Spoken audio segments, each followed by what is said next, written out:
ਸਤਿ ਸ਼੍ਰੀ ਅਕਾਲ, ਤੁਸੀਂ ਦੇਖ ਰਹੇ ਹੋ ਪੰਜਾਬ ਮੇਲ USA ਟੀਵੀ। ਮੈਂ ਹਾਂ ਬरुण कौर मान।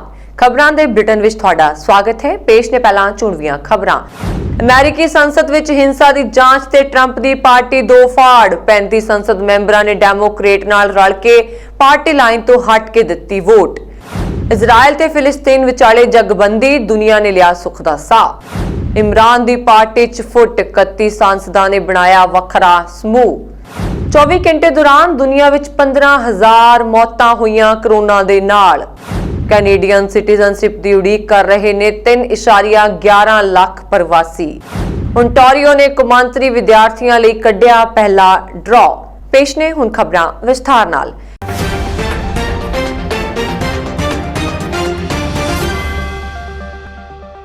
ਅਮਰੀਕਾ ਦੀ ਰਾਸ਼ਟਰਪਤੀ ਚੋਣ ਤੋਂ ਬਾਅਦ ਸੰਸਦ ਵਿੱਚ 6 ਜਨਵਰੀ ਨੂੰ ਹੋਈ ਹਿੰਸਾ ਦੇ ਮਾਮਲੇ 'ਚ ਹਾਊਸ ਆਫ ਰਿਪਰੈਜ਼ੈਂਟੇਟਿਵ ਨੇ ਦੋ ਪਾਰਟੀ ਜਾਂਚ ਕਮਿਸ਼ਨ ਨੂੰ ਆਪਣੀ ਮਨਜ਼ੂਰੀ ਦੇ ਦਿੱਤੀ ਹੈ। ਇਸ ਮਤੇ ਤੇ ਸਾਬਕਾ ਰਾਸ਼ਟਰਪਤੀ ਡੋਨਾਲਡ ਟਰੰਪ ਦੀ ਰਿਪਬਲਿਕਨ ਪਾਰਟੀ ਨੂੰ ਦੋ ਫਾੜ ਹੋ ਗਈ। ਪਾਰਟੀ ਦੇ 35 ਸੰਸਦ ਮੈਂਬਰਾਂ ਨੇ ਡੈਮੋਕ੍ਰੇਟ ਨਾਲ ਰਲ ਕੇ ਪਾਰਟੀ ਲਾਈਨ ਤੋਂ ਹਟ ਕੇ ਜਾਂਚ ਕਮਿਸ਼ਨ ਦੀ ਹਮਾਇਤ ਵਿੱਚ ਵੋਟ ਦਿੱਤੀ। ਯਾਦ ਰਹੇ ਕਿ ਕੈਪੀਟਲ ਹਿੱਲ ਦੀ ਹਿੰਸਾ ਲਈ ਕਾਫੀ ਹੱਦ ਤੱਕ ਡੋਨਾਲਡ ਟਰੰਪ ਦੇ ਦਿੱਤੇ ਗਏ ਭਾਸ਼ਣ ਨੂੰ ਜ਼ਿੰਮੇਵਾਰ ਠਹਿਰਾਇਆ ਗਿਆ ਸੀ। ਦੋਸ਼ ਹੈ ਕਿ ਹਮਾਇਤੀਆਂ ਦੀ ਭੀੜ ਨੂੰ ਉਹਨਾਂ ਨੇ ਹੀ ਸੰਸਦ ਤੇ ਹਮਲਾ ਕਰਨ ਲਈ ਉਕਸਾਇਆ। ਅਮਰੀਕੀ ਸੰਸਦ ਵਿੱਚ ਹਾਕਮ ਡੈਮੋਕ੍ਰੈਟਿਕ ਪਾਰਟੀ ਸ਼ੁਰੂ ਤੋਂ ਹੀ ਇਹ ਮੰਗ ਕਰਦੀ ਰਹੀ ਹੈ ਕਿ ਮਾਮਲੇ ਦੀ ਜਾਂਚ ਲਈ ਕਮਿਸ਼ਨ ਬਿਠਾਇਆ ਜਾਣਾ ਚਾਹੀਦਾ ਹੈ। ਸੰਸਦ 'ਚ ਮਤੇ ਦੀ ਹਮਾਇਤ 'ਚ ਗਿਣਤੀ ਪੂਰੀ ਨਾ ਹੋਣ ਕਾਰਨ ਹੁਣ ਤੱਕ ਇਹ ਮਾਮਲਾ ਪੈਂਡਿੰਗ ਸੀ। ਇੱਕ ਨਾਟਕੀ ਮੋੜ ਆਉਣ ਤੋਂ ਬਾਅਦ ਟਰੰਪ ਨੇ ਗੁੱਸੇ ਦੀ ਪਰਵਾਹ ਕੀਤੇ ਬਿਨਾਂ 35 ਰਿਪਬਲਿਕਨ ਸੰਸਦ ਮੈਂਬਰਾਂ ਨੇ ਜਾਂਚ ਕਮਿਸ਼ਨ ਦੇ ਹੱਕ 'ਚ ਡੈਮੋਕ੍ਰੇਟ ਦਾ ਸਾਥ ਦਿੱਤਾ। ਇਸ ਮਤੇ ਦਾ 175 ਸੰਸਦ ਮੈਂਬਰਾਂ ਨੇ ਵਿਰੋਧ ਕੀਤਾ, ਜਦਕਿ ਹਮਾਇਤ ਵਿੱਚ 252 ਵੋਟਾਂ ਦਿੱਤੀਆਂ ਗਈਆਂ।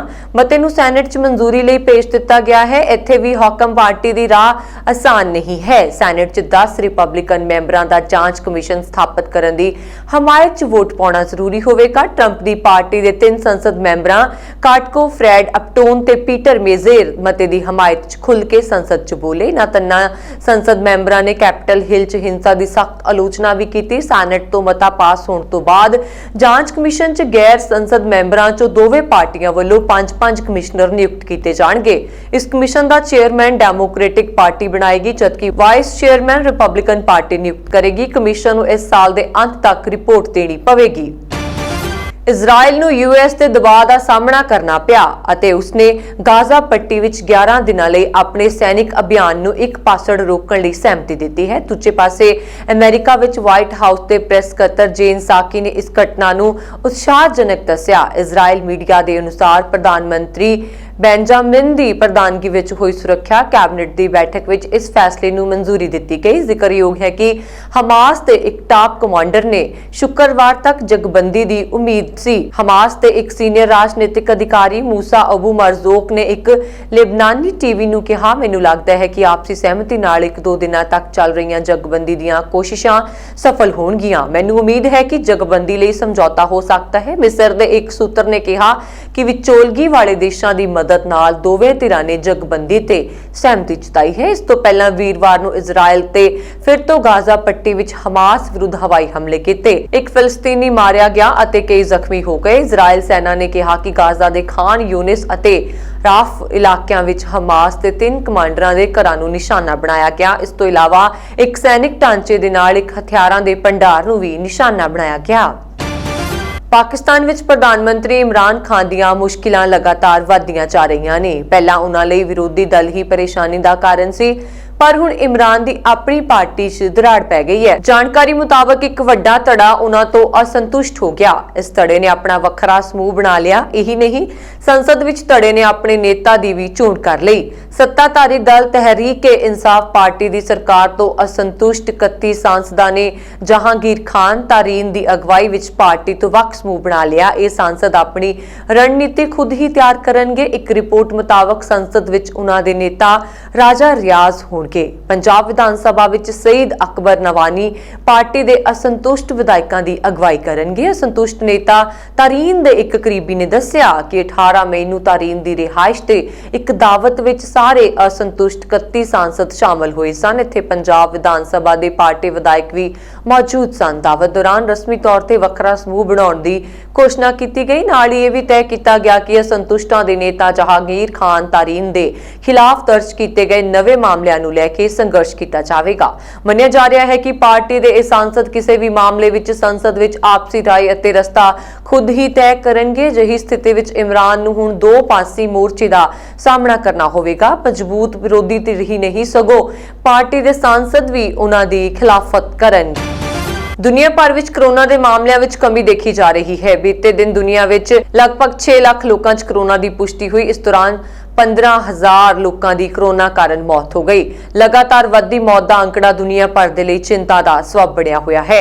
ਇਸ ਵਿਚਾਲੇ ਅਮਰੀਕੀ ਸਿਹਤ ਅਧਿਕਾਰੀਆਂ ਨੇ ਦਾਅਵਾ ਕੀਤਾ ਹੈ ਕਿ ਉਹਨਾਂ ਦੇ ਇੱਥੇ ਤਿਆਰ ਕੀਤੀ ਗਈ ਕਰੋਨਾ ਵੈਕਸੀਨ ਸਭ ਤੋਂ ਪਹਿਲਾਂ ਭਾਰਤ ਵਿੱਚ ਪਾਏ ਗਏ ਵੇਰੀਐਂਟ ਦੇ ਖਿਲਾਫ ਕਾਰਗਰ ਹੈ। ਇਸ ਸਟ੍ਰੇਨ ਨੂੰ ਵਰਲਡ ਹੈਲਥ ਆਰਗੇਨਾਈਜੇਸ਼ਨ ਨੇ ਵੇਰੀਐਂਟ ਆਫ ਕੰਸਰਨ ਐਲਾਨਿਆ ਹੈ।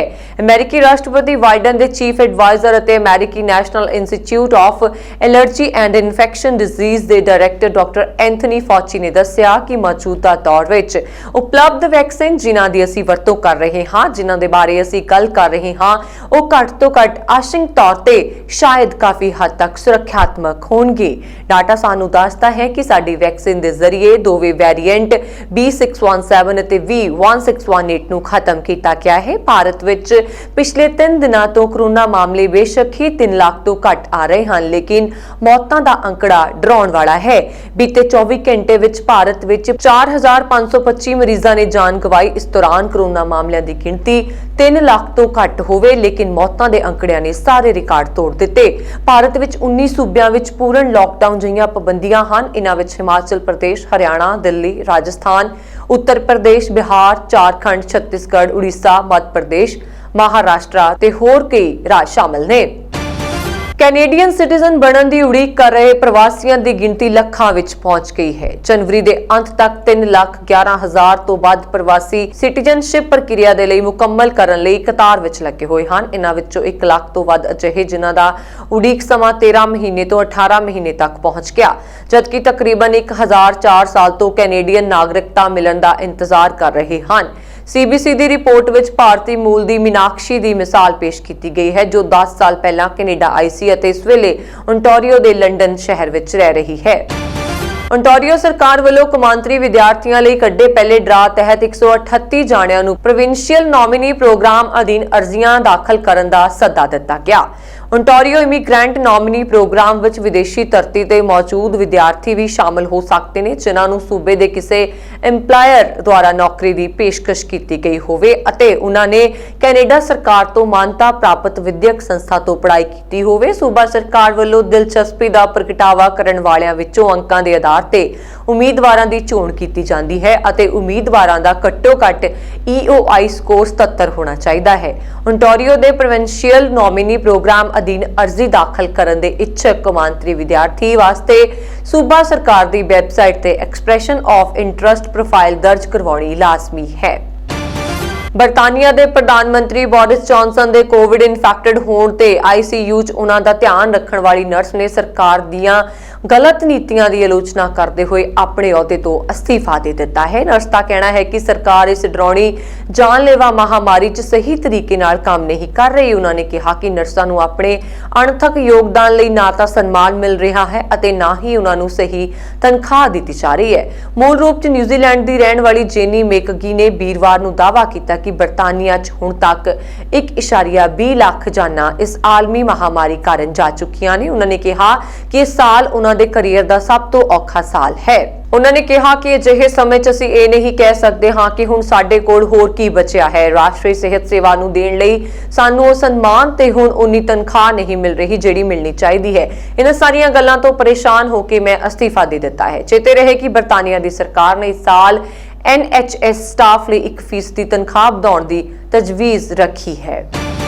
ਅਮਰੀਕਾ ਨੇ ਹੁਣ ਤੱਕ ਭਾਰਤ ਨੂੰ 50 ਕਰੋੜ ਡਾਲਰ ਤੋਂ ਵੱਧ ਦੀ ਕੋਵਿਡ-19 ਸਹਾਇਤਾ ਮੁਹੱਈਆ ਕਰਵਾਈ। ਵਾਈਟ ਹਾਊਸ ਨੇ ਇਸ ਸੰਬੰਧੀ ਜਾਣਕਾਰੀ ਦਿੰਦਿਆਂ ਕਿਹਾ ਕਿ ਦੂਜੇ ਮੁਲਕਾਂ ਨੂੰ 8 ਕਰੋੜ ਟੀਕਿਆਂ ਦੀ ਵੰਡ ਕਰਨ ਬਾਰੇ ਉਹ ਜਲਦੀ ਹੀ ਫੈਸਲਾ ਲਵੇਗਾ। ਵਾਈਟ ਹਾਊਸ ਦੀ ਪ੍ਰੈਸ ਸਕੱਤਰ ਜੇਨ ਸਾਕੀ ਨੇ ਇੱਕ ਵਰਚੁਅਲ ਪ੍ਰੈਸ ਕਾਨਫਰੰਸ ਵਿੱਚ ਵਾਈਟ ਹਾਊਸ ਵਿਦੇਸ਼ ਪ੍ਰੈਸ ਸਮੂਹ ਦੇ ਮੈਂਬਰਾਂ ਨੂੰ ਕਿਹਾ, ਹੁਣ ਤੱਕ ਅਮਰੀਕਾ ਨੇ ਭਾਰਤ ਨੂੰ 50 ਕਰੋੜ ਡਾਲਰ ਤੋਂ ਵੱਧ ਦੀ ਕੋਵਿਡ-19 ਸਹਾਇਤਾ ਪਹੁੰਚਾਈ ਹੈ, ਜਿਸ ਵਿੱਚ ਅਮਰੀਕਾ ਦੀ ਫੈਡਰਲ ਤੇ ਸੂਬਾ ਸਰਕਾਰ, ਅਮਰੀਕੀ ਕੰਪਨੀਆਂ ਤੇ ਸੰਸਥਾਵਾਂ ਤੇ ਆਮ ਨਾਗਰਿਕਾਂ ਵੱਲੋਂ ਦਿੱਤਾ ਗਿਆ ਯੋਗਦਾਨ ਸ਼ਾਮਲ ਹੈ।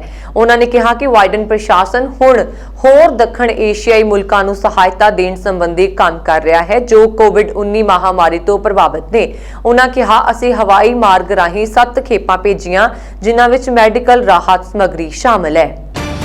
ਕੈਨੇਡਾ ਤੇ ਅਮਰੀਕਾ ਦੀਆਂ ਸਰਕਾਰਾਂ ਵੱਲੋਂ ਕੋਵਿਡ ਤੋਂ ਬਚਾਅ ਲਈ ਲੋਕਾਂ ਨੂੰ ਟੀਕੇ ਲਗਵਾਉਣੇ ਜਾਰੀ ਨੇ, ਪਰ ਕੈਨੇਡਾ 'ਚ ਬੀਤੇ ਹਫ਼ਤਿਆਂ ਦੌਰਾਨ ਵੈਕਸੀਨ ਦੀ ਕਿੱਲਤ ਕਾਰਨ ਬਹੁਤ ਸਾਰੇ ਕੈਨੇਡਾ ਵਾਸੀ ਅਮਰੀਕਾ 'ਚ ਟੀਕਾ ਲਗਵਾਉਣ ਪ੍ਰਤੀ ਉਲਾਰ ਹਨ।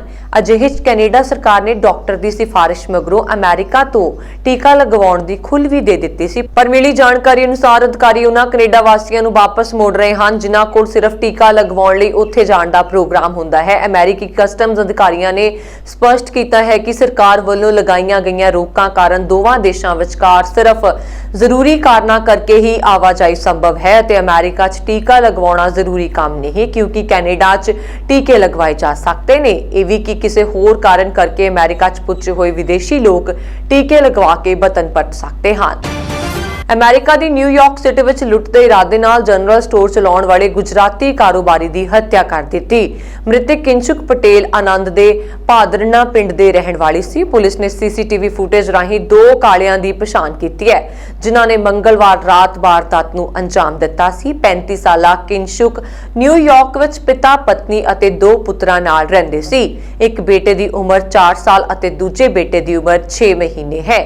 ਨਿਊਯਾਰਕ ਪੁਲਿਸ ਮੁਤਾਬਕ ਸਟੋਰ ਦੇ ਸੀਸੀਟੀਵੀ ਫੁਟੇਜ ਵਿੱਚ ਨਜ਼ਰ ਆਉਂਦਾ ਹੈ ਕਿ ਕਿੰਸ਼ੁਕ ਸਟੋਰ ਬੰਦ ਕਰਕੇ ਘਰ ਜਾਣ ਦੀ ਤਿਆਰੀ ਕਰ ਰਹੀ ਸੀ। ਇਸੇ ਦੌਰਾਨ 2 ਕਾਲੇ ਨੌਜਵਾਨ ਅੰਦਰ ਆਏ ਅਤੇ ਕੋਈ ਸਮਾਨ ਮੰਗਿਆ। ਕਿੰਸ਼ੁਕ ਨੇ ਸਟੋਰ ਬੰਦ ਹੋਣ ਦੀ ਗੱਲ ਕਹੀ ਤਾਂ ਇੱਕ ਨੇ ਉਹਨਾਂ ਦੇ ਸਿਰ ਤੇ ਕਿਸੇ ਭਾਰੀ ਚੀਜ਼ ਨਾਲ ਹਮਲਾ ਕਰ ਦਿੱਤਾ। ਉਹ ਬੇਹੋਸ਼ ਹੋ ਕੇ ਡਿੱਗ ਪਿਆ ਤੇ ਦੋਵੇਂ ਲੁਟੇਰੇ ਉਸ ਦਾ ਕੈਸ਼ ਅਤੇ ਮੋਬਾਈਲ ਲੁੱਟ ਕੇ ਫਰਾਰ ਹੋ ਗਏ। ਅਮਰੀਕਾ ਵਿੱਚ ਯਾਤਰੀਆਂ ਨੂੰ ਜਹਾਜ਼ ਚੜ੍ਹਨ ਤੋਂ ਪਹਿਲਾਂ ਤੋਲਿਆ ਜਾ ਸਕਦਾ ਹੈ ਤਾਂ ਕਿ ਜਹਾਜ਼ ਵਿੱਚ ਸਵਾਰ ਯਾਤਰੀਆਂ ਦੇ ਕੁੱਲ ਵਜ਼ਨ ਦਾ ਸਹੀ ਅੰਦਾਜ਼ਾ ਲਗਾਇਆ ਜਾ ਸਕੇ। ਇਸ ਨਾਲ ਜਹਾਜ਼ ਨੂੰ ਉਡਾਣ ਦੌਰਾਨ ਸੰਤੁਲਨ ਬਣਾਈ ਰੱਖਣ ਦੇ ਨਾਲ-ਨਾਲ ਸਫ਼ਰ ਨੂੰ ਸੁਰੱਖਿਅਤ ਬਣਾਉਣ ਵਿੱਚ ਵੀ ਮਦਦ ਮਿਲੇਗੀ। ਦਰਅਸਲ ਅਮਰੀਕੀਆਂ ਵਿੱਚ ਤੇਜ਼ੀ ਨਾਲ ਵੱਧਦੇ ਮੋਟਾਪੇ ਨੇ ਅਧਿਕਾਰੀਆਂ ਦੀ ਚਿੰਤਾ ਵਧਾ ਦਿੱਤੀ ਹੈ। ਫੈਡਰਲ ਐਵੀਏਸ਼ਨ ਵੀ 2 ਸਾਲ ਪਹਿਲਾਂ ਇਸੇ ਤੇ ਚਿੰਤਾ ਜਤਾ ਚੁੱਕਾ ਹੈ।